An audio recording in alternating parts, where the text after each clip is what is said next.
Bienvenue dans La Leçon, le podcast sur l'art d'échouer. Cette semaine, je suis ravie de recevoir l'humoriste et acteur Baptiste Le Caplin. Il revient sur scène avec un nouveau spectacle intitulé Voir les gens, mélange de références pop culture et d'autodérision sur sa vie de famille. En regardant ta fiche Wikipédia, Baptiste, je me suis marrée en m'imaginant la personne qui l'avait rédigée. Je t'explique, tout en tête des références, on parle pas de ta série Pitch sur Canal+, par exemple, ou du fait que Gad Elmaleh ait dit de toi que t'es le meilleur de ta génération, tu vois, ce genre de choses. Non, il est marqué, mais bien avant ça, que t'es supporter FC des Girondins. Et je me suis demandé le sens des priorités Ah, mais tu sais que c'est les gens qui peuvent alimenter, je crois, la page Wikipédia. T'as des trucs, enfin bon, bref. Et donc oui, dans le foot revient souvent parce que il y a beaucoup de suiveurs de foot et comme je suis reconnu comme le fervent supporter de cette équipe qui est nulle depuis pas mal d'années. Enfin voilà, il y a une association d'idées qui est assez immédiate maintenant dans le monde du foot avec Girondins de Bordeaux et moi. C'est pas toujours flatteur, mais bon, c'est une équipe que j'aime vraiment profondément, donc voilà. Moi, mais oui, c'est le foot avant tout. Ce que je trouve incroyable, c'est que du coup, mais quoi que tu fasses, même si tu te démènes, t'enchaînes les cartons, rien ne sera au-dessus. Ouais, mais après, je peux la modifier, je peux complètement modifier la rédaction de cette page. Je l'ai demandé à mon manager plein de fois, il l'a jamais fait, mais il y a des trucs. Enfin, la page Wikipédia, c'est quand même un truc très y a un central. Hein, les gens vont dessus tout le temps. Donc quand t'as une photo moche ou quoi, puis il y a des conneries de mise des fois. Donc non, il faut checker. Mais merci de me le rappeler. Je t'en prie vraiment. Je suis là pour ça me fait plaisir. Bon, on va en revenir à notre sujet et on commentera un match plus tard, j'imagine. Mais d'abord, ensemble, on va parler d'échecs.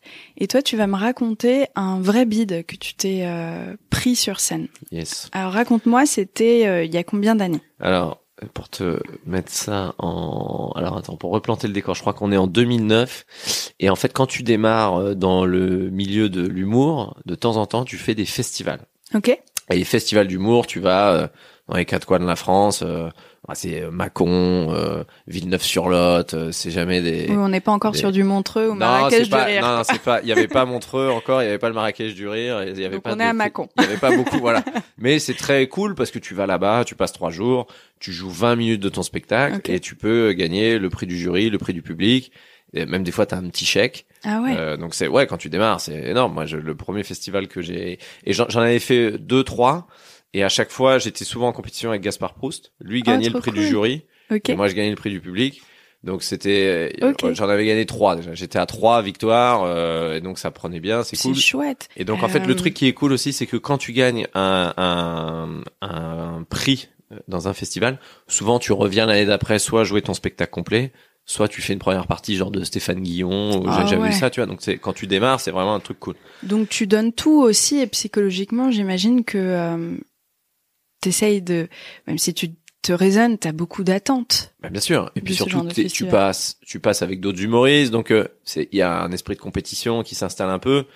Et puis t'as les phrases redondantes des festivals quand tu gagnes ou tu perds. T'entends, ouais, tu sais que Florence Foresti, elle a jamais gagné un festival. Et Florence, pour la connaître très bien, elle me disait, non mais moi ça me tétanisait les festivals, c'est parce qu'il y avait une ambiance trop de compète et c'était chiant. Mais Florence, c'est la phrase, c'est Foresti n'a jamais gagné un festival d'humour, ce qui est vrai. Ok, bah écoute, je vais la garder pour moi, sans même faire de festival d'humour, je vais la chérir.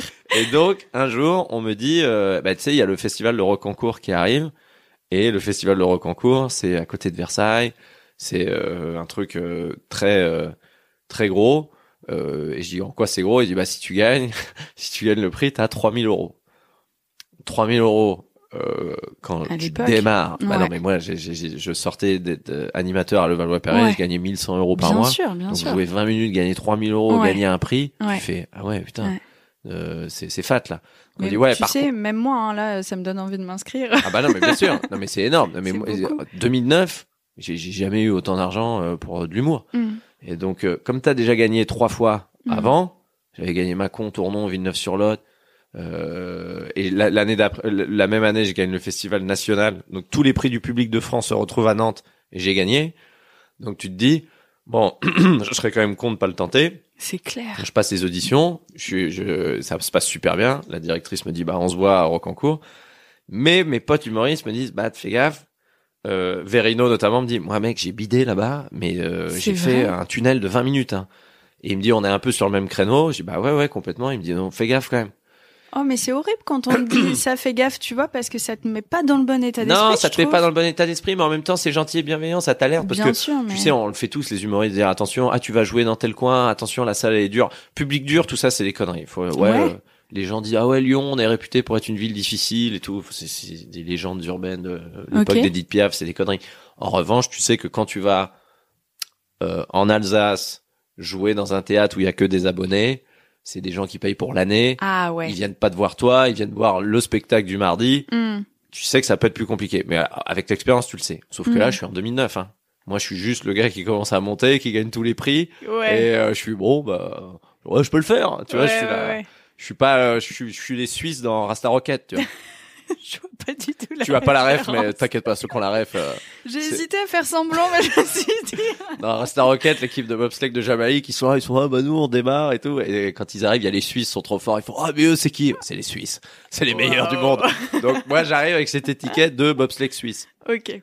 Mais comme je suis quelqu'un de prévoyant, le festival était le vendredi. Et le jeudi soir, il y avait une scène ouverte qu'on adorait tous à Paris, qui s'appelait le Pranzo, qui était sur les grands boulevards, où tous les humoristes de Paris se retrouvaient, parce qu'avant, il n'y avait pas autant de plateaux, de comédie club, de scènes ouvertes. Il y avait le Field, le Changeman Comedy Club et le Pranzo, et le Café Oscar. C'est chouette, parce que du coup, tu te fais aussi une team d'humoristes, de potes qui sont dans la même galère que toi. C'est tellement important, ça. Et c'était même pas de la galère, c'était vraiment des trucs cool. C'était qu'on jouait le jeudi 10 minutes, et comme on n'était pas payé, pardon, excuse-moi, le directeur du lieu, qui s'appelait Emmanuel Smadja, nous offrait une pizza. Il dit, je vous offre la pizza et le coca, vous venez jouer. Donc on était contents parce qu'on venait jouer, on avait notre pizza, on était ensemble. Mais c'est là qu'on a créé la troupe de Bref. Hein. Kéron, Kian, Bérangère, on se retrouvait là. Hein.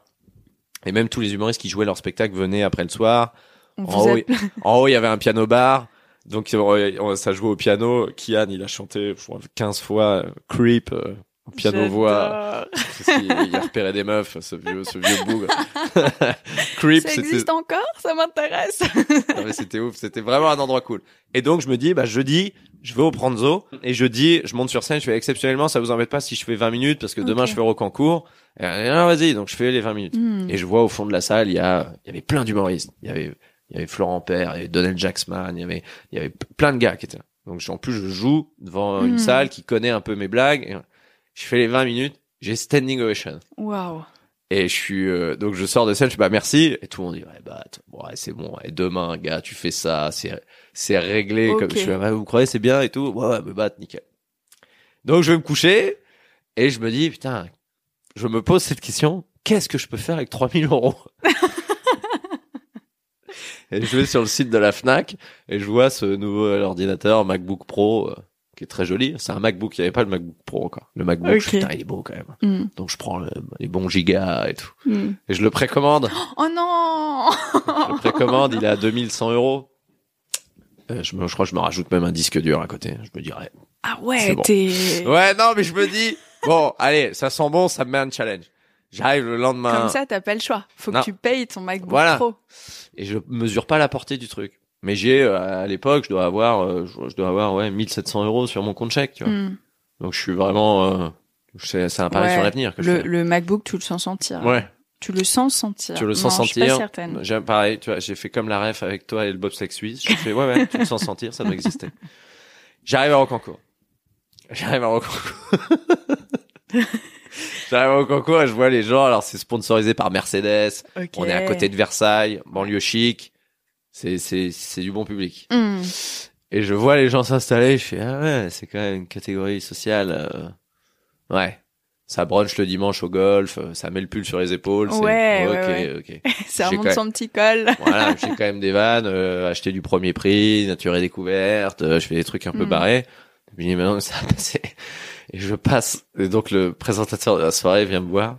Je me souviens, il s'appelait Eric. Ok. Et il me dit, bon voilà, une fois que tu passes en 1, et après toi c'est Tano, qui est un très bon copain, et Tano gagnait beaucoup de festivals. Ok. Avant moi, c'est lui qui gagnait tout. Et en gros, on disait, maintenant qu'il y a Baptiste, Tano, il gagne plus tout le temps, mais il faisait le sketch du Corse. Mais le sketch du Corse, genre quand il y avait Tano en festival d'humour qui faisait le Corse, je disais, ouais, ça va être chaud de gagner. Et je passe en 1. Et Tano me dit, ouais, mec, good luck, paraît que t'as cartonné au Pranzo. Enfin, tu sais, ça avait tourné. Je fais, non, ouais, j'ai fait mon truc, j'ai envie de bien faire et tout. Il me dit, ouais, good luck, ça va le faire. Question, passer en 1, c'est bien ou c'est pas bien? C'est bien et pas bien. C'est plus souvent pas bien que bien. Parce que t'essuies les plâtres, en fait. Ce qui est bâtard quand tu passes en 1, c'est que tu sais que derrière toi, il y aura plein de gens et que les gens auront plus tendance à t'oublier. Ils resteront sur l'impression du dernier. Ouais. Donc le 1, c'est chaud parce que tu chauffes la salle. Tu chauffes la salle, c'est ça. Mais tu peux t'en sortir. Je crois pas en ces trucs de position. En revanche, tu vois, quand on avait fait la tournée du trio avec Jérémy Ferrari et Arnaud de sa mère, on passait tous les 3. Jérémy avait dit, j'y vais en 1. Ok. En contrepartie, je vous demande, les gars, on s'écrit, vous m'aidez à écrire des vannes sur les villes où on joue, comme ça je les chauffe bien. Et c'est chouette. Ouais, okay. non, mais on était, mais tu vois, c'était un cadeau qu'avait fait Jérémy de dire, je passe en 1, Arnaud en 2, et moi je terminais en 3 dans les Zéniths, donc j'avais vraiment la meilleure place. Ouais, quoi. Donc c'est pas si insignifiant que ça, quoi. Non. C'est quand même, tu te sacrifies un peu pour la team, quoi.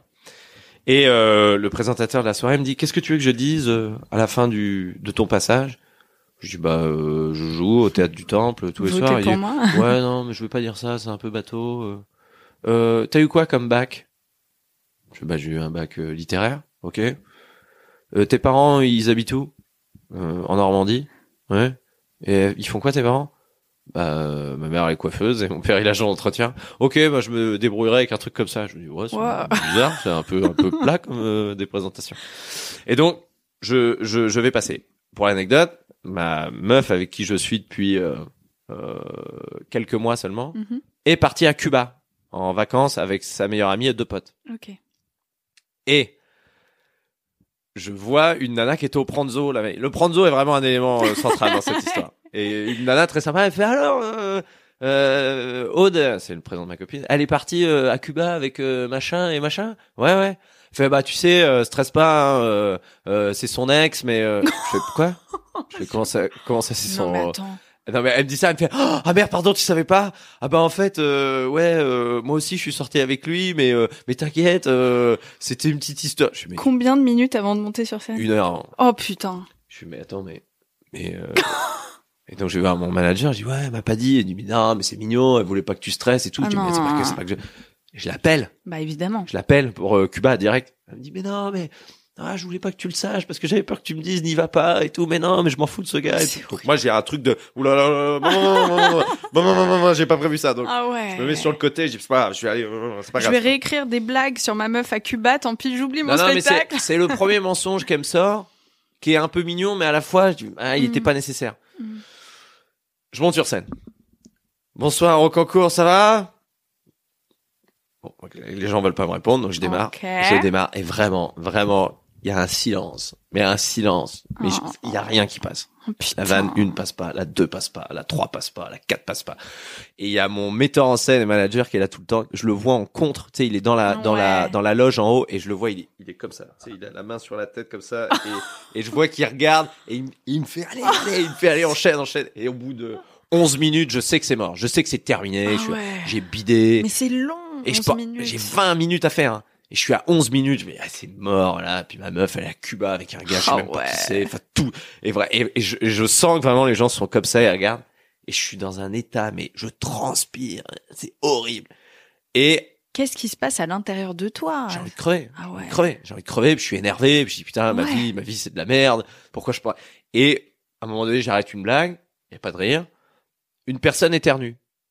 Dans la salle. Et je fais, à vos souhaits. Et là, toute la salle rigole. Toute la salle rigole sur à vos souhaits. Oh, la déprime. Et moi, direct, et je suis un génie, et je m'en fous, je l'assume. À vos souhaits, je fais, vous devriez éternuer plus souvent. Ouais. Voilà. Bien sûr. Tu vois, c'est une bonne réflexion. Ouais. Personne ne rigole. Et moi, je fais, non, mais sérieux, non, mais ça, c'est drôle, puisque il a éternué, j'ai dit à vos souhaits, vous avez rigolé. Si je dis, vous devriez éternuer plus souvent, ça devrait vous faire rigoler. Et les gens rigolent pas. Et donc, voilà, et j'ai vraiment fait, bon, allez, c'est bon, allez. Et donc, j'ai fini le sketch, je termine. Fin. Donc, il y a le noir. Tellement, le silence est tel que, mon attaché de presse, Louise, est là.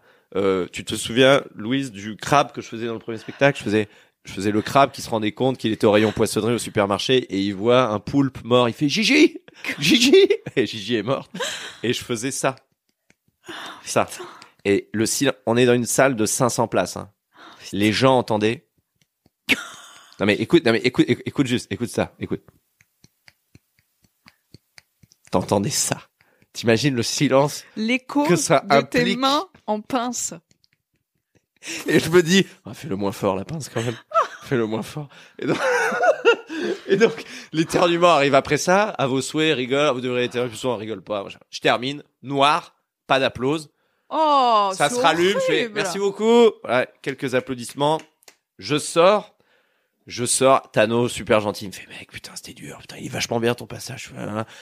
Le présentateur, qui est vraiment un enculé, il fait, mesdames et messieurs, Baptiste Le Caplin. Oh, connard. Reviens, Baptiste. Allez, on applaudit. Et les gens, ils se forcent. Ils disent, oh, c'est horrible. Attends, c'est pas fini. C'est pas fini.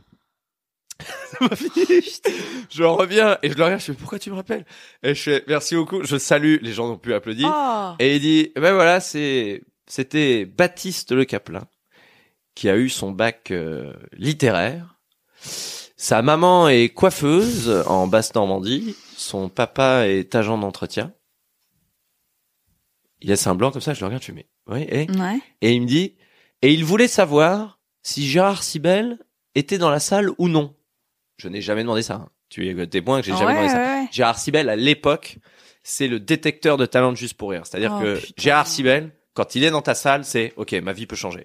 Gérard Sibel, c'est lui qui a dit à Florence Foresti, viens chez Juste pour rire. C'est lui qui a découvert tout le monde. Alors qu'elle n'avait eu aucun prix. Je tiens exactement. À le redire. Et Gérard le disait, tu sais que Florence, elle a jamais gagné de prix. Hein. Et donc, c'est le détecteur de talent, quoi. Et moi, je l'avais déjà vu, je le connaissais, Gérard. Il était venu voir mon spectacle déjà. Et il dit, et il voulait savoir si Gérard Sibel était dans la salle ou pas. Et je regarde, mais mec, je me demandais ça. Et t'entends, hein. Il est là. Oh putain.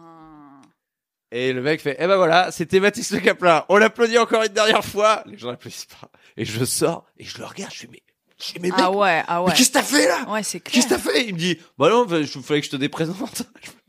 Je m'étais vraiment enculé. Je sors de la salle, je prends mon téléphone. Tu sais quoi? Limite, à ce stade-là, le mec, il te rend un vrai service parce que avant, t'étais énervé contre toi-même. Là, au moins, tu peux être énervé contre lui. J'étais énervé sur le monde entier. J'étais énervé sur le monde entier. Mais c'est vrai, c'était vraiment méchant. C'était vraiment méchant de sa part. Le présentateur s'est dit, ouais, je vais le niquer, lui. Il m'a vraiment niqué. Et donc, je sors de scène, je suis dévasté. Oh, bah, évidemment. Je prends mon téléphone, j'appelle à Cuba. Je vais sur le parking de la salle et j'entends Tano qui passe et j'entends génie. C'est un film, ton truc, c'est un film. Et donc, je rentre dans la salle, et mon metteur en scène fait, Tano, il a cartonné. Je sais, j'ai entendu les rires sur du le bout parking. De la ville. Et il me dit, putain, il a cartonné, toutes les vannes sont passées. Et Tano, il me fait, ouais, gars, ça a bien marché, ouais. Et donc, il gagne. Il a gagné 3000 €. Mon MacBook, je l'ai reçu, j'étais à découvert. Tu l'as revendu, d'ailleurs? Non, je l'ai gardé, ce putain de MacBook. Mais, non, voilà. Donc, condensé de la soirée, bel échec. Très très bel échec. Charles Nemes, le réalisateur de H, qui a réalisé des films. À la fin, on fait un cocktail, donc c'est horrible parce que t'es au cocktail, donc tout le monde te regarde, ils font, tu sais, ils baissent la tête. Ouais. Et Charles Nemes me voit, il me serre la main et il me fait, bonsoir jeune homme, et il s'en va. Et pour l'anecdote, donc 2 semaines après, je fais le Festival national Juste pour rire de Nantes, où tous les prix du public sont conviés. On est 8 à passer et je gagne. Et Charles Nemes vient me voir, il fait, bravo jeune homme, vous m'avez impressionné. Je lui dis, mais on s'est vu il y a une semaine à Rocancourt. Il me dit, vous étiez qui à Rocancourt? J'étais le gars en 1. Ah, il me dit, vous étiez celui qui voulait savoir si Gérard Sibel était dans la salle? Je fais, oui, non, je voulais pas savoir ça. Non. Dit, oui, c'est bizarre, pourquoi vous vouliez savoir ça d'ailleurs? Je dis, non, mais, j'ai dit, mais qu'est-ce que vous avez tout changé? Mais j'ai pas changé une ligne. Il m'a dit, putain, c'est incroyable. Ce métier est incroyable. Il m'a dit, je ne me souviens absolument pas de vous, à part que c'était pathétique. Tant mieux. Écoute, oui, on n'est pas mis de visage sur cette prestation. Moi, je trouve que... Non, mais tu vois, le monde est fou. La perspective est complètement folle parce que j'ai pas changé une ligne. J'ai cartonné 10 minutes, j'ai gagné le prix à Nantes. Il me remet le prix, il me dit bravo, félicitations. C'est incroyable. Faut qu'on tourne un film ensemble, machin. Alors qu'il y a une semaine, il m'a zappé au cocktail, tu vois. Tu sais, c'est hyper intéressant parce que c'est bien la preuve que entre ce qu'on pense de soi, la perception des autres, la réalité, il y a quand même 3 versions différentes, tu vois. Ouais. Et ça rassure un peu aussi. Ça rassure. Il faut, alors je te cache pas qu'il faut du background, faut prendre énormément de recul sur soi. Bon, le contexte de Cuba et ma meuf qui part avec son ex rajoute une dramaturgie, mais je te jure que depuis ce jour-là, ça s'est passé en 2009, ça s'est passé, je vais adorer cette phrase, il y a bientôt, il y a 12 ans, ça s'est passé il y a 12 ans, il y a pas une semaine quand je suis en représentation, en tournée ou quoi, ou quand j'enchaîne les bonnes dates, Mm-hmm. On me dit putain c'est génial, bravo Bat. Là dernièrement Louise et Nicolas Hoyer, mes attachés de presse, sont venus à Courbevoie, ça s'est super bien passé, tout le monde m'a félicité, bravo Bat, c'est super. Et j'avais déjà en target, je fais attends, demain je suis à Liège dans un festival d'humour pour les frères Taloche, pour une émission de télé, zap ça. T'arrives plus à profiter de l'instant présent? Je profite de l'instant présent, mais je le zappe très vite après. Malheureusement, t'as un état d'euphorie après une très très belle représentation. Tu rentres chez toi, t'es heureux et tout, c'est trop bien. Là, à Lille, là, on a fait le Sébastopol. Il y avait Flaubert avec qui j'ai écrit le spectacle. On était dans la chambre d'hôtel, on a parlé jusqu'à 3h du mat. On rigolait et tout, c'était trop bien. Cool. Et ouais, tu kiffes, tu débriefes, t'es content. Ça marche bien, ça faut peut-être le changer, mais puis on parle d'autre chose, puis t'es dans un état d'apaisement, tu te dis putain on a fait rigoler 1500 personnes, c'est trop bien. Mais le lendemain matin au petit-déj, c'est terminé. C'est terminé. Et depuis Rocancourt, ça a switché. J'enterre. J'ai des pompes funèbres dans ma tête, et ils viennent voir les rires de Lille, ils disent venez, on vous enterre. Bah attendez, non, vous venez là, c'est terminé les gars. Pour reparler de cette soirée-là, il y a quelque chose qui me vient en tête. Et il y a mon petit chien qui déchiquette sa proie à distance, au cas où vous entendez des petits bruits. Qui adore Louise d'ailleurs, ton attachée de presse. Elle est trop drôle. Moi, ce que j'entends là quand tu m'expliques ce moment-là, c'est que t'étais, peut-être, c'est une hypothèse, mais pas totalement présent parce qu'il y avait la moitié de ton esprit qui était à Cuba, quoi. En gros, tu crois pas? Non, je crois pas parce que j'avais vraiment, après, le rire est mécanique, hein, tu sais, enfin, pas le rire des gens, mais la façon dont tu amènes les blagues et tout, c'est au mot près, hein. Ouais. Là, je le vois, je suis au début du 3e spectacle, mais si tu écoutes mes représentations les unes à la suite des autres, les phrases commencent à se ressembler à la virgule près, même si ça paraît improvisé, on est quand même des robots, hein. Okay. Mais, donc, il faut restituer l'émotion de, je vous le livre, vous rigolez pour la première fois, et c'est ce qui fait que c'est chouette parce que les gens ont l'impression que tu improvises un truc limite, et le rire te donne de la fraîcheur. Okay. Seulement quand tu le fais que tu n'as pas de rire, tu n'as pas de fraîcheur. Okay. Donc tu fais t'as vraiment l'impression de faire du réchauffé. Donc t'es juste moi j'ai 3 cerveaux sur scène. Je fais mon texte, je joue, je fais merde, putain, ça se passe pas bien du tout. Là, ah merde, qu'est-ce que je vais faire? Ah, attends, peut-être qu'il peut se passer ça. Et effectivement, j'avais ce truc de oh là là, mais quelle galère. Mais la scène moi j'ai joué dans des conditions avec des nouvelles que j'ai appris avant de jouer, catastrophiques, des trucs dramatiques. T'arrives quand même à jouer. Hein. Donc ce qui s'est passé, c'est que au contraire, c'était un exutoire de me dire bon, j'ai cette nouvelle un peu folle de Cuba. Je vais lâcher prise. Et je vais faire rigoler les gens et ça va me donner au contraire, moi je m'en sers, tu vois, quand je suis énervé. Ah ouais. Quand je fais un personnage énervé sur scène, je mets tout dedans quoi. OK, c'est intéressant. Mais là, comme il y avait zéro envie des gens, il y avait pas de carburant quoi. Il y avait rien. Donc j'ai joué, t'as juste un fou qui se démène sur scène. Et non, ce qui était très violent là-dedans, c'est l'après, en plus, avec ce présentateur qui m'a vraiment humilié sur scène, quoi. Ouais. C'était vraiment mesquin et méchant. Il y a un moment, c'est plus drôle, stop, quoi. Non, mais c'était fait, en plus, vis-à-vis des gens, ça passe genre, il déprésente, quoi. Il déprésente un mec nul, donc voilà, et on s'en fout, quoi. Donc ça passait pour lui. Mais lui, c'était fait de façon très méchante. Comment ça s'est passé, la suite, après ça? Parce qu'il y a un moment, il faut remonter sur scène. Ouais. Le lendemain, j'avais un spectacle, le lendemain, jusqu'à l'heure du spectacle, t'es en doute, t'es pas bien, mais c'est mon metteur en scène qui m'a dit ça. Il m'a dit, c'est selon ses dires, il me voit tous les soirs depuis 16 ans, donc il te connaît très bien. Il me connaît très bien. Il m'a dit à chaque fois que t'as fait une mauvaise représentation, celle d'après, t'as toujours surperformé. Ah ouais? Ouais, parce que j'ai un truc inconscient non, parce que j'ai trop peur c'est nul hein de penser ça, mais quand je fais un soir pas bien, même si je suis sur scène et que j'ai pas de bonnes sensations, ça répond pas comme je veux et tout, je me dis toujours, c'est un peu glauque de se dire ça, mais imagine c'est ton dernier soir. Imagine demain t'as une galère, tu crèves. Ne laisse pas une empreinte mitigée ce soir. Ne sors pas de scène en disant j'ai lâché. Un quart d'heure, j'ai lâché. J'ai dit laisse tomber. Ces gens ne me veulent pas. Ils veulent pas de mes blagues, donc je vais délivrer le truc et terminer. Ouais, c'est fort. Non, mais c'est pas fort, c'est que ça m'est arrivé plein de fois d'être dans des situations où le public rigole pas, ou pas assez pour toi, et t'accélères, parce que tu te dis bon, je vais en finir, c'était nul, et ton metteur en scène il dit mais pourquoi t'as speedé à un moment donné? Je dis parce que ça rigolait pas. Il me dit mais mec, mais les gens ils adoraient, hein. C'est pourquoi ils ont perdu ce que t'as accéléré. Et 1 ou 2 fois, ça m'est arrivé au début. Et ça m'est arrivé des fois de jouer, d'avoir la salle qui réagissait pas super. Donc tu te contiens, tu dis, putain, chier. Donc tu joues le truc propre. Et j'avoue, hein, je te le dis, hein, noir sale, t'as 5 secondes de noir. Sur scène, tu fais des fuck aux gens, tu fais mal enculer. Oh ouais, il y a un moment, faut exorciser. Voilà. Et ça se rallume, et les gens se lèvent. Et là, t'es comme un con, tu fais, ah merde, vous avez aimé, en fait? Mais c'était génial! Et tu fais, ah pardon, excusez-moi. Oula, si, j'ai oublié d'enlever mes doigts, j'ai fait quelques watts, je suis désolé. Merci beaucoup. Et tu sors, et tu te dis, ah bah non, mais en fait, ils étaient juste pas expressifs. Il faut juste se mettre à la place des gens. Ça m'est arrivé plein de fois d'aller voir des copains jouer des spectacles que j'ai adorés. Et j'étais en observation, ils disaient, putain, c'est vachement bien. C'est super bien ce qui se passe. Mais j'étais pas expressif. Et puis tu peux te faire emmener par l'ambiance générale de la salle. Paris, mardi soir, 14 novembre, il fait froid, t'es comme ça dans la salle. Ça rigole pas des masses, mais tout le monde est là à se dire, putain, c'est quand même un super spectacle qu'on voit. Ça me fait rire cette date parce que j'amène la leçon sur scène le 14 novembre prochain. Ah, vache, on est avec tellement connectés. Ah, est-ce que je peux le dire? Avec, ouais, je vais le dire avec Bérangère Krief notamment. Donc j'espère que il fera chaud et chaud dans les petits cœurs des gens. Mais en plus, faut pas oublier un truc, je parle de l'exemple de Paris notamment parce que on est submergé de spectacles, de culture, on a accès à tout. Voilà, tu veux voir un Marvel, tu veux voir une pièce de Michalik, tu veux voir un opéra, t'as tout. Donc on est un peu sevré de fraîcheur.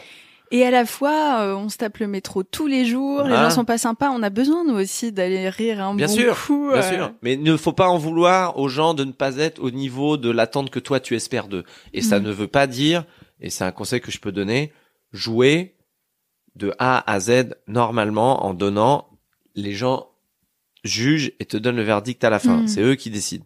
Et ne faut pas leur en vouloir puis la vie quoi, des fois moi j'ai été voir des spectacles, j'étais pas bien et puis je suis sorti, ça m'a fait du bien et c'est cool. Faut juste avoir un petit mot sympa pour l'artiste ou dire t'envoies un message ou tu vas le voir en loge, tu lui dis bravo, c'est cool. Mais mais pareil aussi après ça t'aide à prendre du recul, j'imagine. Bien sûr, aussi mais il y a des choses. Oui, mais après à prendre de la hauteur quoi. Voilà, tu prends de la hauteur. Après c'est pas important. Hier soir, j'ai fait une date qui était un petit peu moins folle que celle que j'ai pu faire. Voilà, ça m'a servi quand même. Je fais le spectacle, il est carré. J'étais dans mes temps de passage. J'ai fait 1h25. Je fais tel passage, je devais le modifier, je l'ai fait. Je suis pas sorti en étant énervé après les gens. C'est une date parmi d'autres où ça rigole moins, mais c'est pas grave. Je sais que celle de samedi, voilà, je vais jouer en Belgique. Là, je suis au taquet.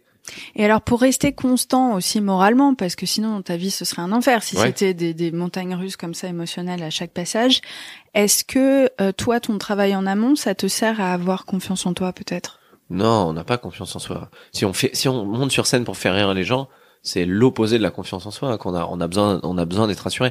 En vrai, tu penses que t'es ultra il y a des gens qui sont très sûrs d'eux et qui montent sur scène mais en vrai si tu fouilles bien, à un moment donné dans ton existence, t'as eu un très très très gros passage à vide au niveau de ta confiance en soi. Ou alors t'as pris une énorme claque dans la gueule et t'as besoin de monter sur scène et t'as besoin d'avoir de l'amour des gens, de faire rigoler. Moi, ce qui me plaît de plus en plus dans ce métier, c'est de m'asseoir à table avec mon Flaubert, de trouver des blagues, on rigole et on le délivre aux gens et ça fait rigoler. C'est ça qui me motive.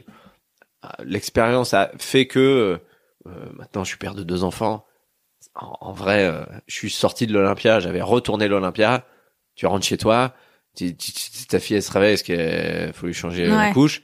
Et il dit papa, elle s'en fout de l'Olympia. Il dit moi je veux du talc et je veux me coucher hein. Sur mon petit cul. Et donc on est que des gens qui font des blagues hein. Faut quand même se détendre. Je trouve que ouais carrément, je suis pas en train de dire non mais tu vois mais la confiance en soi, le côté de se rassurer ou quoi dans la vie, après il y a d'autres choses plus primordiales que ça. On ne reste qu'une c'est ce que je disais à Flaubert hein. Je disais tu sais gars, je sais pas combien de spectacles je ferai, mais dans mon existence intégrale, je serai que 4 soirées pour Ludovic d'Angers hein. Il m'aura vu 4 fois dans sa vie. Et pourtant c'est un sacré type Ludo hein. Ouais, Ludo c'est un sacré type, mais en vrai je suis 4 soirs dans sa vie hein. Tu vois? Donc faut quand même se détendre la bite. Bah justement, encore une fois, je crois que c'est comme ça, toi, que t'arrives à prendre de la distance sur tes émotions. Oui, et j'en prends vachement plus maintenant aussi parce que vraiment j'ai des enfants. Hein. Ouais, ça aide. Quand t'as des enfants, c'est eux d'abord et après le reste ça va, mais ça mine toujours. le truc qui est chouette, c'est de voir que t'as toujours cette excitation de faire plaisir, de quand tu sors de scène, t'es content. Moi, j'aime les choses simples, tu vois, j'aime quand un soir c'est bien passé, on va manger au restaurant avec l'équipe, c'est cool, on rigole, on est plus détendu, on est plus à dire, j'aime pas, quand le soir s'est bien passé, tu vois, ok, ça s'est bien passé, c'est cool. Alors, comment ça va? Alors, puis on déconne, on rigole, on parle d'autre chose. Ça va, toi? Et tu construis des trucs. Ce qui est chiant, c'est que quand ça s'est mal passé, moi, j'ai tendance à extrapoler un truc qui s'est mal passé et à le sortir en étant énervé, en essayant de faire rigoler les autres. Voilà, un soir après Courbevoie, j'étais en concurrence pour avoir un énorme truc de boulot que j'ai pas eu. Oh. Ça a niqué. Tu reviendras d'ailleurs semaine prochaine pour un prochain épisode. Non, mais ça a niqué ma soirée un peu. Mais tu vois, j'étais énervé, mais bon, tu vois, je savais qu'il y avait tout le monde à table, je voulais pas niquer la soirée, donc je suis parti, genre 10 secondes, je suis revenu, j'essayais de me calmer. Mais après, voilà, ça passe. Mais tu sais, ça fait du bien aussi de se dire ça parce que quand on te voit sur scène et que tout le monde applaudit et tout, il y a une sorte d'énergie un peu, tu vois, c'est pour ça que je fais la leçon. On te regarde, on dit, waouh, quel succès. Tu vois ce que je veux dire? Et ça fait du bien aussi de se dire, bah ouais, mais même quand ça cartonne, on a toujours dans un petit coin de sa tête la trouille que ça ne fonctionne pas la prochaine fois et ça fait partie de la vie, quoi. Après, il faut pas, alors j'ai tendance à extrapoler le côté négatif, je le fais moins là, mais quand j'enchaînais les bonnes représentations, j'étais plus à dire à Slem, mon metteur en scène, je dis attention à la date où ça va mal se passer. Et tu vois, je suis plus à dire, il me dit t'as vu, ça a cartonné, ça a rigolé tout le temps. Je dis ouais, mais voyons est-ce que le spectacle est suffisamment fort pour que quand une ville sera dure, je passe quand même une soirée sympa, pas une soirée cata. Est-ce que ce spectacle est suffisamment fort pour m'éviter une soirée cata? Hier soir, je te dis, j'ai joué dans un contexte, le public était âgé, on est à 70 km de Paris, c'est une salle des fêtes, c'est un centre de vaccination qui se transforme en théâtre. Tout est réuni pour que ce soit un peu glauque. Et la soirée s'est bien passée. Okay. Je sais que c'est pas la soirée de l'année, mais au moins, je sais que j'ai suffisamment travaillé pour que je passe un soir correct. Mais ça, c'est grâce au marketing. Une place pour Baptiste, un vaccin offert. Non, mais c'était hyper smart en même temps. Parce que, non, mais en fait, les gens attendaient dehors, ils faisaient la file d'attente du centre de vaccination. Bon, bref. Mais c'est des dates, il y a des dates génialissimes. Quand tu fais la tournée, la vraie tournée, tu vas à Lyon, tu vas à Lille, tu vas à Bordeaux, tu vas à tu vas à l'Olympia. Ça, c'est les soirs bonus. Mais tu vois, le lendemain de mes 5 Olympias pendant Origine, le lendemain, j'étais en Vendée, dans une salle de 300 places entre Saint-Jean-de-Mont et je sais pas quoi. Et là, tu sais vraiment. Après, je jouais à Flaine, en montagne. J'avais la tête qui tournait parce qu'on était très haut en altitude. Il y a 200 personnes. Et ça, c'est la vraie vie. Okay. Ça, c'est la vraie vie. Tu sais vraiment si t'es paré ou pas. L'Olympia, c'est facile. Entre guillemets, hein. C'est facile. T'arrives à l'Olympia, tu joues, les gens sont à l'Olympia, ils sont prêts, tu rentres chez toi, t'es à Paris, c'est cool. T'es à Flaine, en altitude, 200 personnes. Tu manges dans un restaurant de raclette tout seul avec ton équipe et tu fais ta raclette tout seul. Et tu vas te coucher à l'hôtel. Une raclette pour un, s'il vous plaît. Non, mais là, tu vois les vrais et tu vois ceux qui aiment vraiment leur métier. Qu'est-ce que tu aurais envie de dire à Baptiste qui est sur le parking de Rocancourt et qui est pas bien?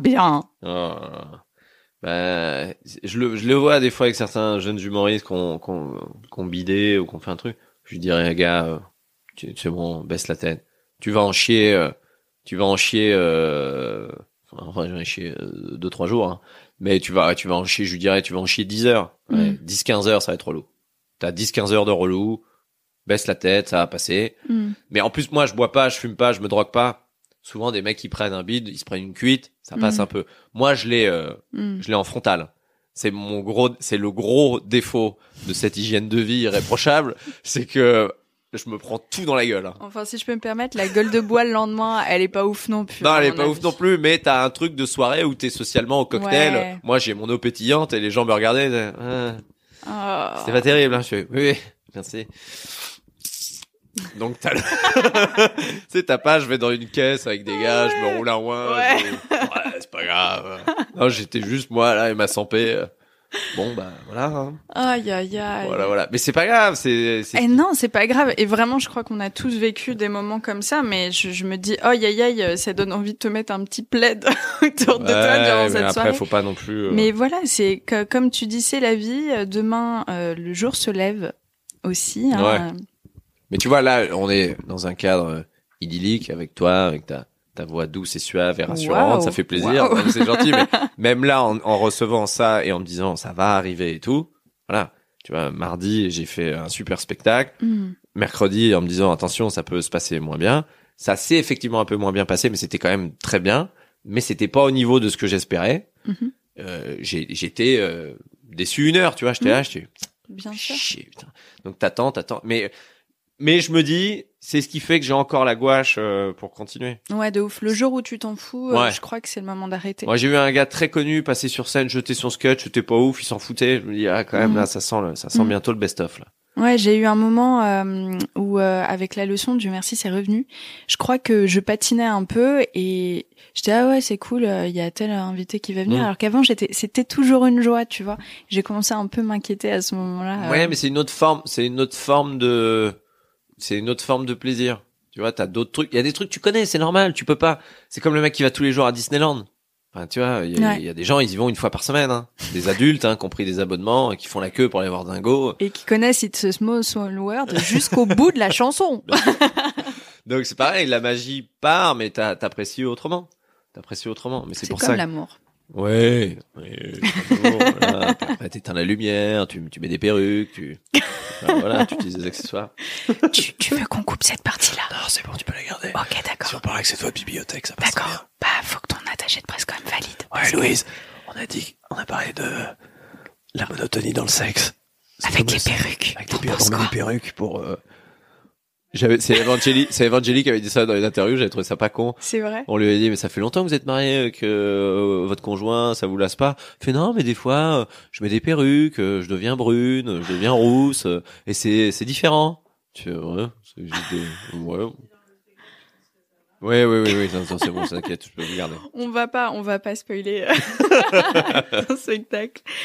Qu'est-ce que t'as envie de dire aujourd'hui à quelqu'un? Alors, tu l'as un peu dit, mais à quelqu'un, et d'ailleurs qu'importe sa profession, qui là vient de se prendre un refus pour le taf qu'il voulait, qui n'a pas réussi son projet comme son boss l'espérait, et qui se trouve un peu justement, tu vois, dans cet état pas agréable, nuageux, brouillard, je suis déprimée. Bah la phrase de ça amènera autre chose, si c'est pas ça c'est autre chose, que m'a dit mon attaché de presse après la date à Courbevoie quand j'ai perdu cette opportunité professionnelle. On dit bah c'est pas grave, ça sera autre chose. Sur le coup, tu l'encaisses, tu dis ouais mais fais chier, c'était bien ça. Tu crois presque pas quoi. Ouais voilà, ça m'est arrivé dans des films, aussi de louper un casting et qu'en fait, ce que je dirais à cette personne, c'est que jamais, je pense dans l'histoire, alors c'est très rare, jamais dans l'histoire du monde professionnel, quand tu as raté un truc, que tu retrouves cette personne 47 ans après sous un pont, SDF avec une barbe. Bah, une fois, j'ai été déposer un CV, on m'a dit non, et depuis, plus rien. Je suis devenu SDF. Trop noir. Trop noir. Bah, quand même, t'es sûr que t'as pas loupé une ou deux opportunités de déposer un autre CV? Non, je te jure. Ils avaient condamné toutes les boîtes aux lettres.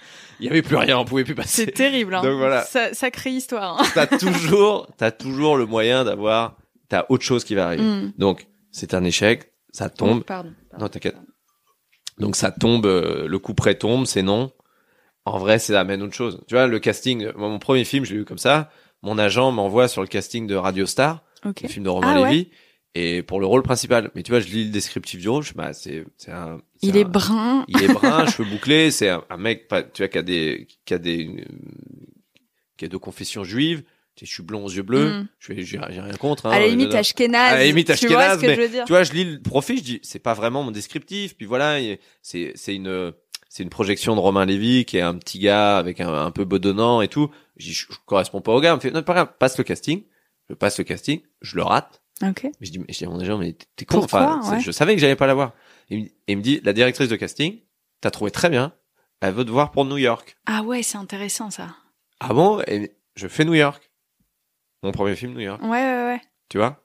Donc ça amène autre chose. Ouais, comme quoi dans la vie, on sait jamais. On sait jamais. C'est ce que je dis, tu vois. Jérémy Ferrari, il avait un casting pour une série Canal et tout. Il me dit putain, je le sens pas. Je vais faire un avocat. Je suis nul. Je le sens pas du tout.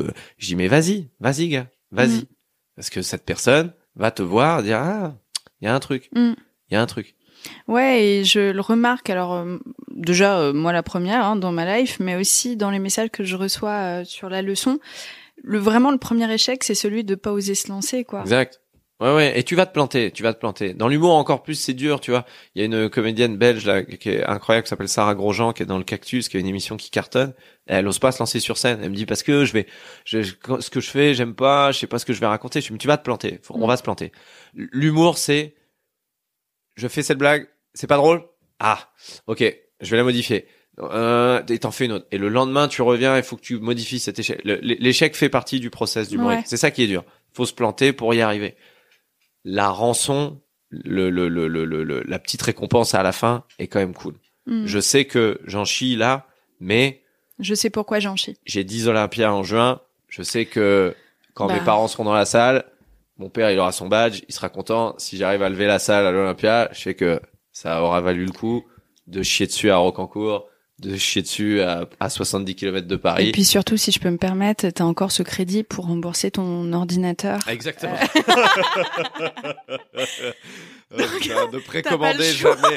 Le précommander, putain, mais quelle erreur, mais quel con, ça. Tu sais, je crois que c'est vraiment la grosse leçon de cet épisode. Ne précommandez pas avant le résultat du concours. Merci beaucoup pour cet épisode à la fois très drôle et très intéressant, et je pense qu'il va en rebooster plus d'un et surtout déculpabiliser, quoi. Ouais. Donc voilà. On va te voir sur scène. Bah, si vous voulez. Il reste des places ou? Il reste quelques places au Café de la Danse. Ça va être plein, je pense, très vite. Donc, il y aura l'Olympia après en juin. Ok. Il y a 10 Olympias. 10 Olympias? 10, ouais. Wow, c'est un peu la classe, ouais. Je me suis fait insulter par énormément d'artistes internationaux. On me l'a pas dit, mais... Ah ouais? Ouais, parce que tu piques leurs dates? Bah non, parce qu'en gros, ils décalaient toutes les dates. Ils disaient, décaler en juin. C'est pas possible. It's not possible. There's a guy who plays 2 weeks in Olympia. Who the fuck is this guy? Il y avait vraiment des... Justin Bieber. Non, mais il y a He's not yummy, alright? Il y a des gros noms qui m'ont insulté, je crois qu'on dit, mais c'est qui ce con, là? Ah ouais? Donc, ouais. Et donc, j'ai été sympa, je crois que pour un artiste, mon producteur m'a pas dit qui, hein. Mais pour un artiste international, j'ai lâché, je crois, un dimanche. Et du coup, je joue 2 fois le samedi. Je joue à 16h et 20h. Ok. Il a intérêt de te dire le nom. Oui. Merci beaucoup. Et à très vite. Merci. J'espère que cet épisode vous a plu et vous a fait réfléchir. Si vous voulez suivre les aventures de La Leçon, followez-moi sur Instagram, Paulette_Grisoni, sur Twitter, podcast LL en majuscule ou sur Facebook, La Leçon Podcast. On se dit à très très vite pour un nouvel épisode.